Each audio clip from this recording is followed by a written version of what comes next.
Hello and welcome to this new episode. Today I want to talk about YouTube.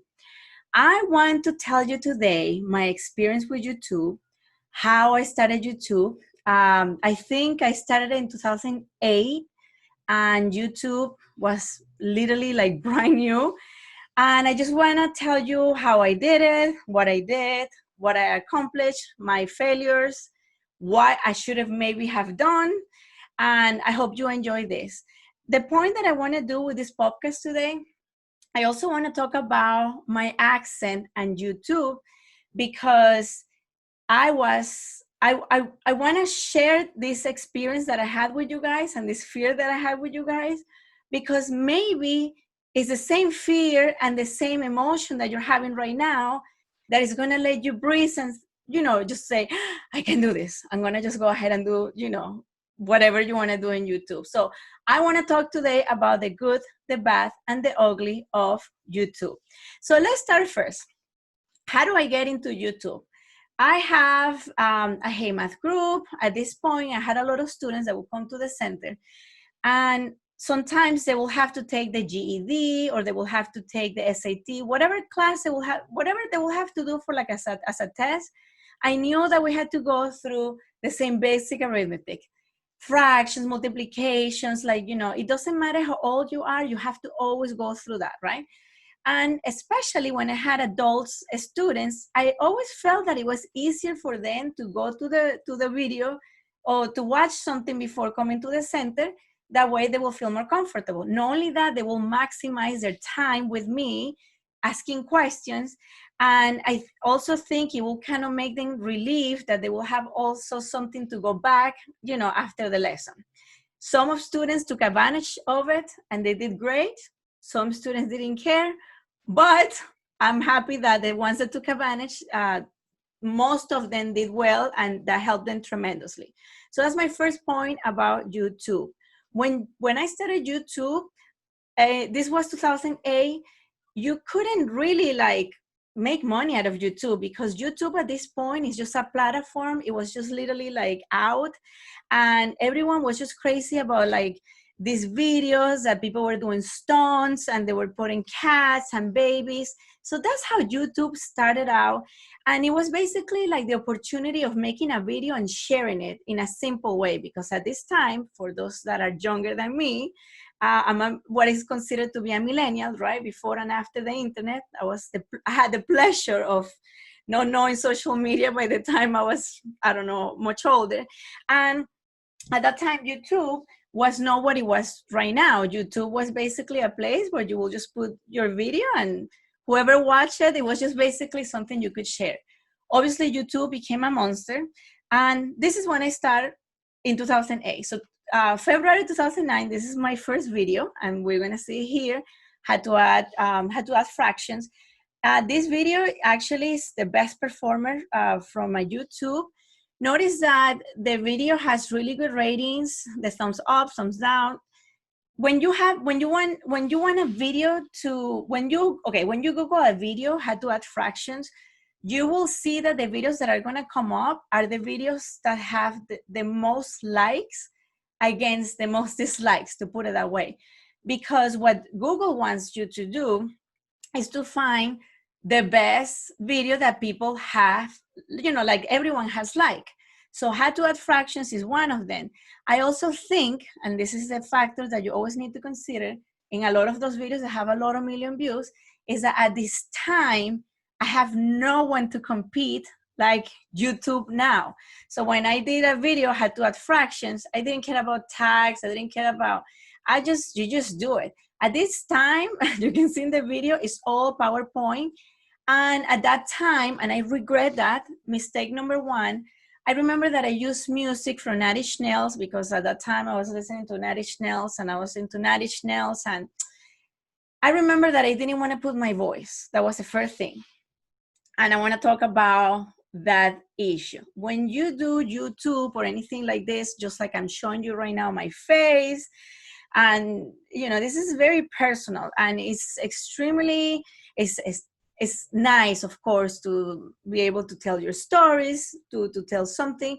But at the same time, it's a little bit scary because you get a lot of weird people either commenting, saying nasty things, and the whole thing. So, of course, when I wanted to do YouTube, the last thing I wanted to do was to show my face, because I was like, no way, I'm not here to show my face. I just want to show the tutorial.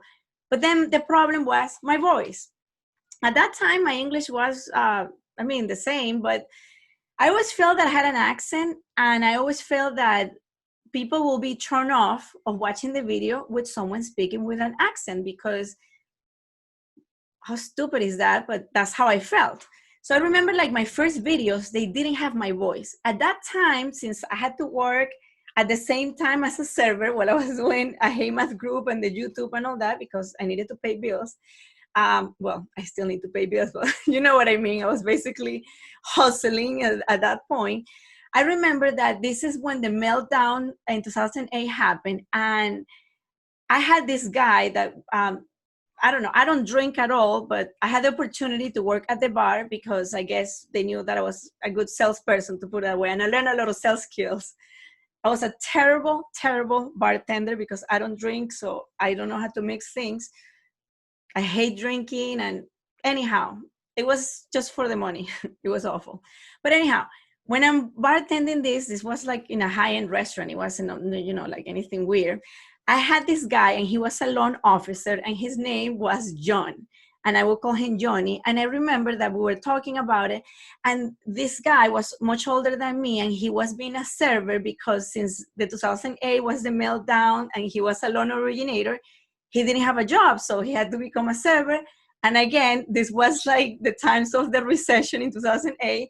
You will have like a lot of really high qualified people working as a bartender. So Johnny and I were like, we really didn't care about drinking, but we were really good salespeople because we'll talk to people. And I remember that at that time, this is like in almost in North Florida, Central Florida, North Florida. I was the only Hispanic one in the restaurant. And this was like my first time talking to clients and people that were not used to an accent, because first of all, they will always be shocked. They'll be like, oh, you speak Spanish, where are you from? They wouldn't know where I was from. But anyhow, so I was actually, that will make me more intimidated, because I will feel like, oh my God, I'm the only one with an accent. Like, yeah, people can have Southern accents. You can have a New Yorker accent, Boston accent. But I was the only one with this type of accent, to put it away. And I remember like for the people, for like when I had to go to the kitchen, and I had a lot of people from, I think it was from Detroit, they will always ask me to say things like, oh, it's so cute. And it will get me so mad, because I say, I don't want to sound cute. I want to sound like, give me this freaking steak and that's it. So they will, I guess because they were not used to the accent, they will, that will be their immediate reaction. Ah, it's cute, it's funny. But for me, it came out like, it's funny, it's cute. I don't think it's funny, it's cute. Like, I can't help having an accent. So that's basically what fed my head at that time and my heart. And, I was terrified. And then Johnny, one of those key players in life that you meet, those people that you meet for like a week or like a month, and you're like, man, they told me more than anyone else that I have known for a lifetime. I remember that I was telling him how frustrated I was with my accent, and he said, why don't you capitalize your accent? People remember you because you have an accent. People remember you because you're unique.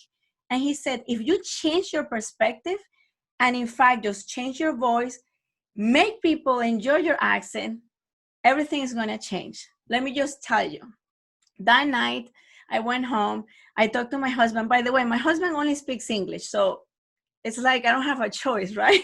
So I remember and I will always tell Peter, I was like, look, if I make a mistake, please correct me. Like I always want to make sure that I'm clear.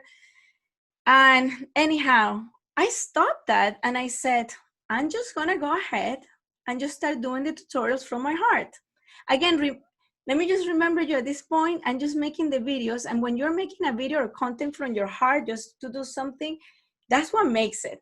If I would have thought like, oh, this is going to make me money, because at that time YouTube was not making money at all. You couldn't make money on YouTube because it was just like a place to put your stuff. Later on, then yes, YouTube started to be, you know, a nice place to make money. So at that time, I started doing my videos, and then voila, bingo. These are the best videos that I have are the ones that have my voice, and all of the comments, and I'm gonna put here, you know, some of the videos that I'm talking about. They all say, oh, I love the accent because it makes me going, or, oh, you know, the video wasn't that boring because of your accent, or it's usually very positive things about my accent. Of course, I always have a jerk that says something irrelevant about my accent, but it doesn't bother me anymore because I feel that this guy's just, or this woman or whatever is behind that, you know, that troll, that's the best word to call it. That troll did not have a good day and, you know, whatever. So I don't take any of that personal.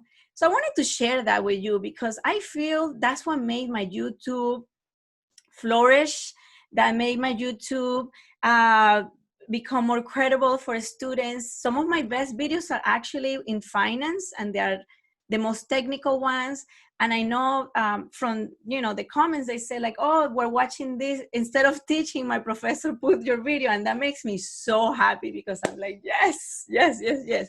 And it makes me happy because that's exactly what make my thing about my accent not an issue anymore. So YouTube has been great to me, and thanks to YouTube I have been able to do a lot of things in my life because it was a lot of work doing these videos. I gained a lot of weight because when I had a Hey Math, it was basically work, work, work from the time I was 27 all the time that I was 37. So that was literally all what I will do. I will do a video and then, you know, test preparation, and then I will write a book. So I was all the time on that environment, and that helped tremendously. So that's the other thing about when you do something about YouTube, you have to do something that you love and you enjoy, not because other people are going to watch it, because believe me, for a math video to get this many views, that's a lot. But imagine if I was a painter, imagine if I were a musician, which I love musicians, and I think they're incredible because you can listen to them over and again, and you know, but a math video, if you have to listen it 3 times, you'll be like, I don't get it. So it's a little bit different. So yes, you can make money on YouTube. Yes, you can.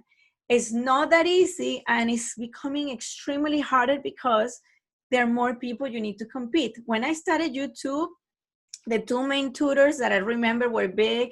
Well, still Patrick. I love Patrick. I'm going to put him on the screen. This guy is literally like, if we were talking about drug dealers and YouTubers, math YouTubers, he's like El Chapo. Like, this man is incredible. Anyhow, great videos. I highly recommend him. And then, of course, then Khan Academy came over. And I just feel very honored that this YouTube now, you can find anything, any tutorial. But don't feel that there's never enough to share, and you can always be unique. You can always do what makes you feel happy. And when you do something that makes you feel happy and the other person behind the camera catches that and learns something about it, that makes the whole difference, because you're not even thinking about it, your life is going to change in a positive way. I feel that when I see in the comments, thank you, you're a lifesaver, which is a little bit too ridiculous, lifesaver. But then I think about it and I said, man, when I see a video, when I'm frustrated with a concept and I see a video and that video teaches me something in less than 5 minutes, and if it's in 3, I understand that feeling. There's nothing more like, you saved my life. Thank you. Because time is money. So that's the other point. Do what you feel is good. Do what you feel is useful. And believe me, they have videos about everything. Ants, earrings, pimples. I mean, pimples. I'm going to say it again, pimples. And those are the ones that have the most views. So the human beings are very curious, and Your imagination has no limits, to put it that way. One thing I am going to tell you, you have to be consistent. Actually, no, consistent or consecutive. You have to be consistent. You have to always try to be respectful. Don't just do things just for view. It just doesn't work. Just do something because, and I'm telling you, I know everyone says this and people are like, oh, sure, yeah. It's like an energy that I don't know where it comes out, but when you do something that you really love, that just becomes viral. Anyhow, I really, really hope you enjoy this little experience about my accent and about YouTube and how changing my perspective, just not being scared of what other people are going to think, just thinking, what can I give to the world and how can I do it good? It's not easy. I'm not going to tell you that this is something that you just go and you're like, oh, no, it's a process. I went through this process since 2009. So YouTube has changed completely. I mean, when I see videos like there's this Venezuelan guy called La Divasa, which I'm going to put him right here. And you see him like a 24-hour, he's wearing like these huge nails. I mean, I love that. Like, I think this is the magic of YouTube. Just like I can watch a video, about Adam Watts or anything, economy, anything like that. TED Talks, which they're my favorite. I hope you enjoy this podcast, and I'll see you pretty soon. I'm going to be having very soon a new background and a new season, so I'm very excited. Thank you so much for listening, and this is Vanessa for Vanessa Graulich from my Micro School.